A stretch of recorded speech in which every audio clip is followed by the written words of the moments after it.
So good day. Today we are discussing on your congenital heart diseases. So your congenital heart diseases are anatomic malformations of the heart or its vessels, which occurs during the intrauterine development. 8 of 1,000 in the incidence of this is 8 out of 1,000 live births. And then your congenital heart diseases is the most common congenital malformation, and 13% of this will have more than one cardiac defect. 25% will have associated non-cardiac deformity. As for your etiology, usually this is unknown, but it could be multifactorial. It could be hereditary, it could be secondary to a chromosomal abnormality, maternal infection, teratogenic drugs, maternal factors, or environmental. So interpretation of your congenital heart diseases in radiology usually follows your vascularity, cyanotic or non-cyanotic problem. It could be specific chamber enlargement. It could be a problem in your great vessels and other findings or ancillary findings. So first, we discuss during what happens during your increased vascularity. During increased vascularity, the left blood shunts to the right area. So what happens during this time? Your oxygenated blood goes back to your right atrium, then to your right ventricle, then to your pulmonary artery, and end up to the lungs. So what happens? There is increased volume in the left lungs. We can see this in both your cyanotic and non-cyanotic heart diseases. Your non-cyanotic are as follows. Your ESD, your VSD, EDA, ECD or endocardial cushion defect, PAPVR or your partial anomalous pulmonary venous return. As for your cyanotic heart diseases, it could be your TGA or transposition of great arteries, your TAPVR or your total anomalous pulmonary venous return, without obstruction, your PTA or your persistent truncus arteriosus, and then your single ventricle and DORV.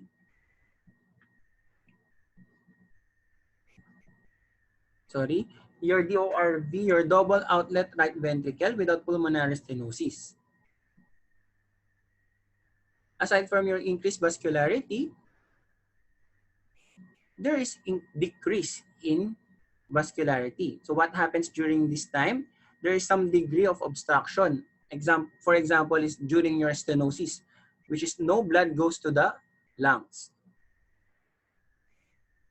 So what are these? Your TOF or your tetralogy of Fallot, your Epstein anomaly, your pulmonary stenosis or atresia, tricuspid atresia with pulmonary stenosis, DORV with pulmonary stenosis.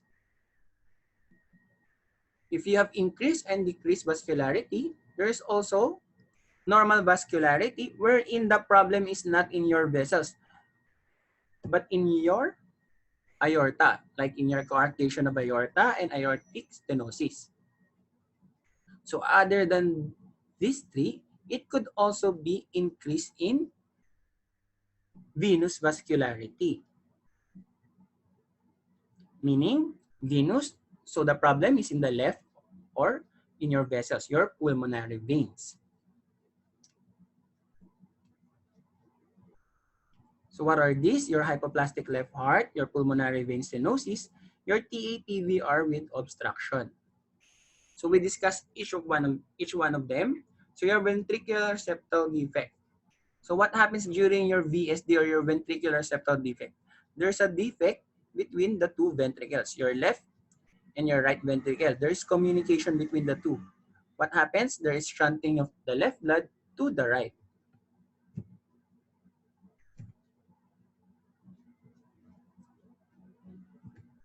So as for your interpretation, there is increase in vascularity due to the left to right shunt, and then the left ventricle blood goes to the right ventricle, which results to increased volume, which goes to your pulmonary circulation. How about your cardiac size? There is normal or enlarged cardiac size. And then, since there is enlarged cardiac size, what are the chambers that are prominent? It could be either or both of your ventricles and also your left atrium. Next, there's enlarged main and central pulmonary arteries, and then there is small aortic knob. Next, your patent ductus arteriosus or your PDA. So what happens during this time? There's persistent opening between the two major vessels. What are these two major vessels? Your pulmonary artery and your aorta. So again, for your interpretation, there is increased vascularity, there's normal or enlarged cardiac size.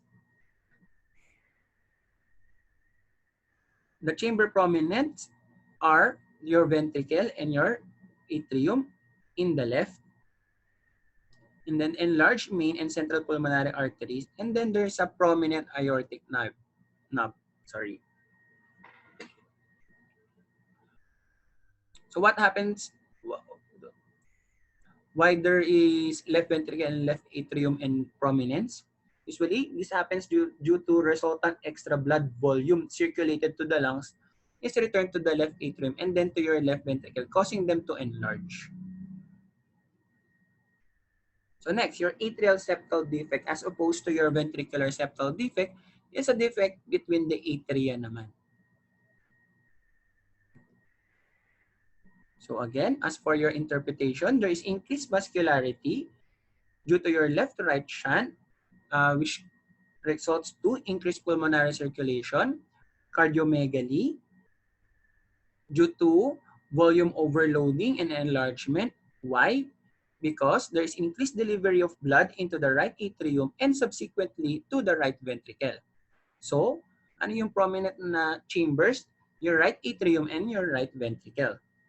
Next, there is enlarged main and central pulmonary arteries. And then, usually, the aortic knob is small. So, hindi siya halata. So next, your TGA or your transposition of great arteries. So what happens in this?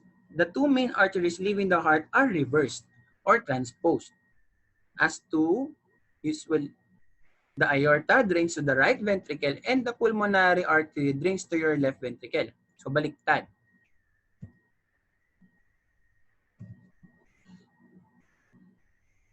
So during your transportation of great arteries, there is increase in vascularity due to increased pulmonary blood flow.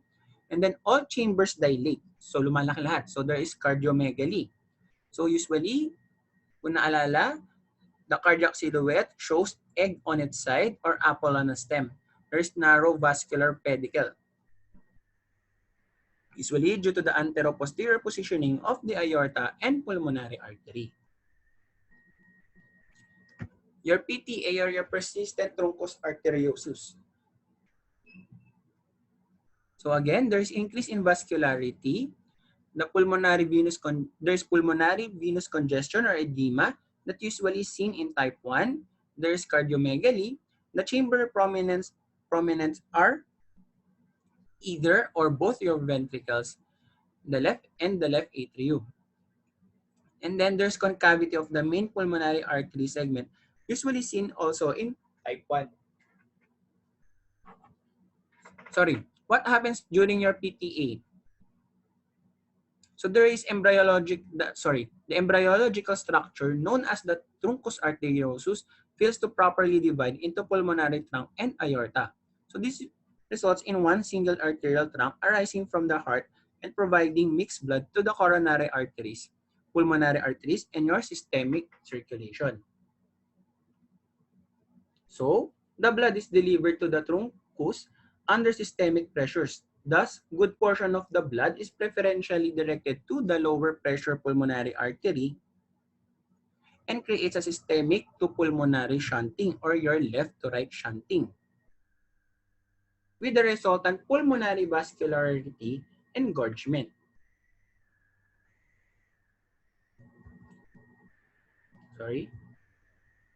Additionally, there is wide mediastinum due to large aortic shadow, and we could see a right aortic arch in 35% of the population or 35% of the cases.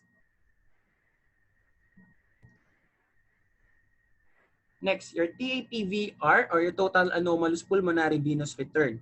So what happens in this?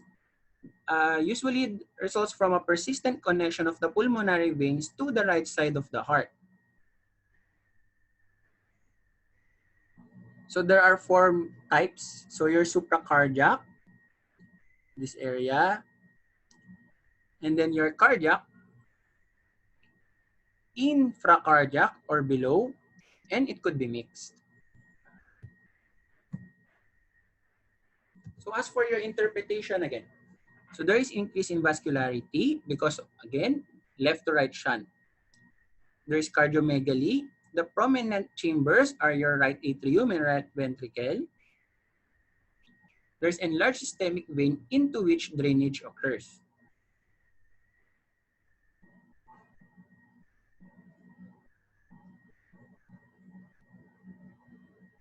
So this is your type 1 TAPV or your supracardiac. Left-sided vertical vein connects pulmonary venous confluence to the left innominate vein, your right superior vena cava or azygos vein. So what could we see? We could see the left-sided vertical vein connects pulmonary venous confluence to the left innominate vein, your right superior vena cava or azygos vein, giving us the snowman appearance, as you can remember. So this magnified.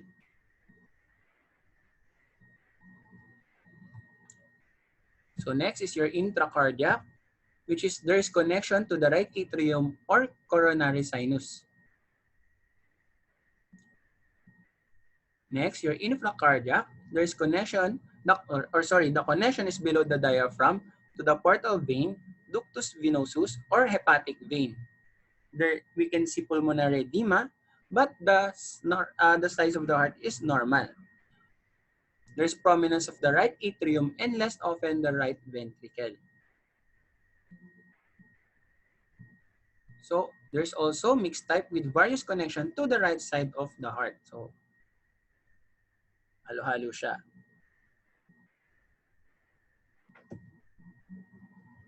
Next, your TOF, your tetralogy of Fallot. So your tetralogy of Fallot is the most common cause of cyanotic heart disease in the first 30 days of life. There's four components, namely your large ventricular septal defect, your pulmonary stenosis, your right ventricular hypertrophy, there's overriding aorta position directly over a VSD instead of the left ventricle.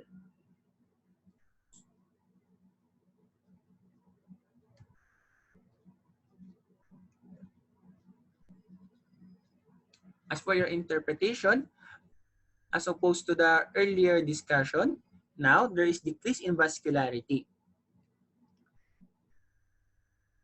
Cardiac size could be normal or enlarged.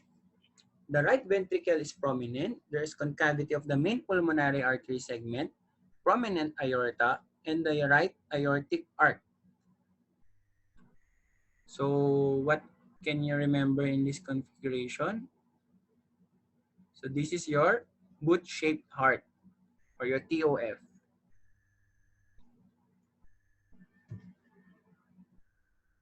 Next, your pulmonary stenosis. What happens during your pulmonary stenosis? There's thickened and dysplastic valve leaflets. So the vascularity could be normal or decrease in vascularity. The cardiac size could be normal or enlarged. There's right ventricular prominence. Why? Because there's obstruction near or distal to the pulmonary valve, which results in systolic overloading and hypertrophy of the right ventricle. Post-stenotic dilatation of the main pulmonary artery is the result of high pressure jet of blood decompressing itself in the post-valvular portion of the main pulmonary artery.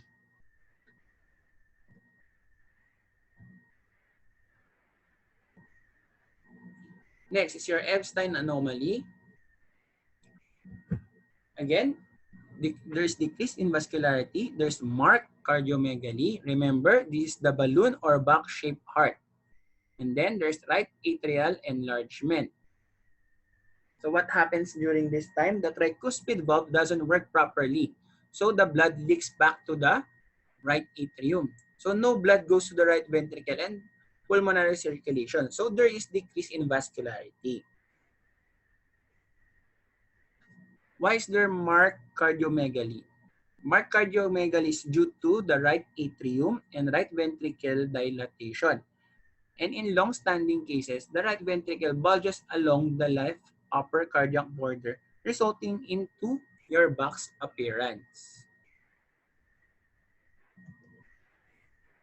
Next will be your aortic stenosis. So during this time, again, the problem is not in your vessels, but in the aorta itself. So there is normal vascularity. There is cardiomegaly because there's obstruction of blood flow from the left ventricle. So there is left ventricular prominence, and then the ascending aorta is dilated. So next, your coarctation of the aorta.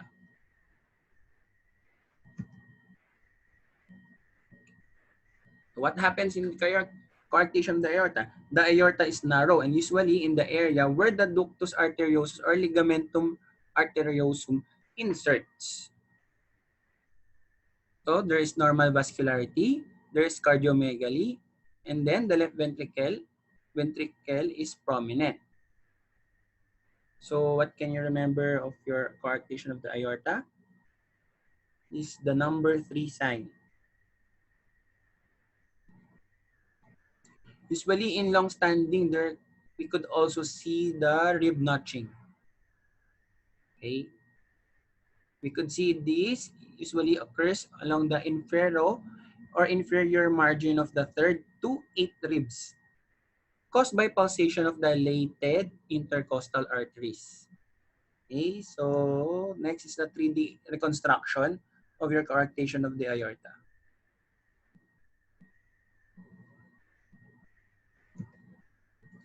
So now we go to your valvular heart diseases. So your mitral stenosis. Usually the heart is normal or slightly enlarged. Chamber prominence is your left atrium and your right ventricle. Sorry, what happens during your mitral stenosis? The blood cannot exit your left atrium. So there's volume overload in your left atrium. That's why there is enlargement. And then there's what happens? There's backflow to vessels or your pulmonary veins. And then there's cephalization of blood flow and prominence of the pulmonary arteries. So usually there's equalization or cephalization of pulmonary blood flow. And then there's prominent main pulmonary artery segment. And your aorta is usually small. Why? Because the blood that reaches your aorta is decreased or low.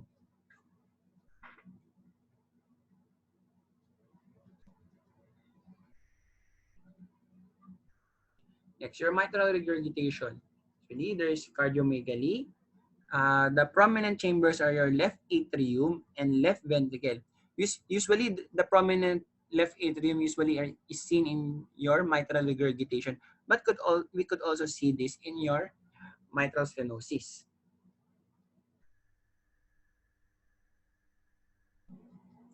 Pulmonary venous congestion is more on your mitral stenosis, as mentioned earlier, than your mitral regurgitation. And then again, the aorta is small due to decreased blood that reaches the vessel. Next, aortic stenosis. There's normal-sized heart or mild cardiomegaly. And then there's left ventricular hypertrophy. It could be or could not have pulmonary venous hypertension. And then there is dilatation of your ascending aorta.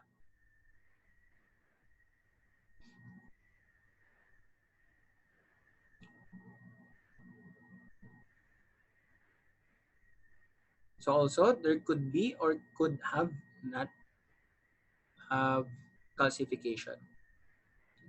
So usually, if we could see these areas of calcification, usually there is a strong uh, evidence that there is aortic stenosis. Next, aortic regurgitation. There's cardiomegaly. There is left ventricular enlargement due to volume overloading. And then there is dilated ascending aorta and aortic arc.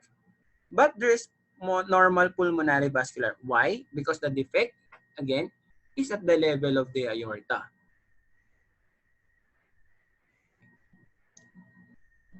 Tricuspid valve disease. Usually, tricuspid. So this is on the right. So there is right atrial enlargement, and it could be superior vena cava or inferior vena cava prominence. Why? Because blood cannot exit your right atrium, which results in enlargement with backflow of blood into the draining vessels, which results to your superior vena cava or your inferior vena cava at prominence. Okay? So that would be all. So thank you and God bless. Stay safe.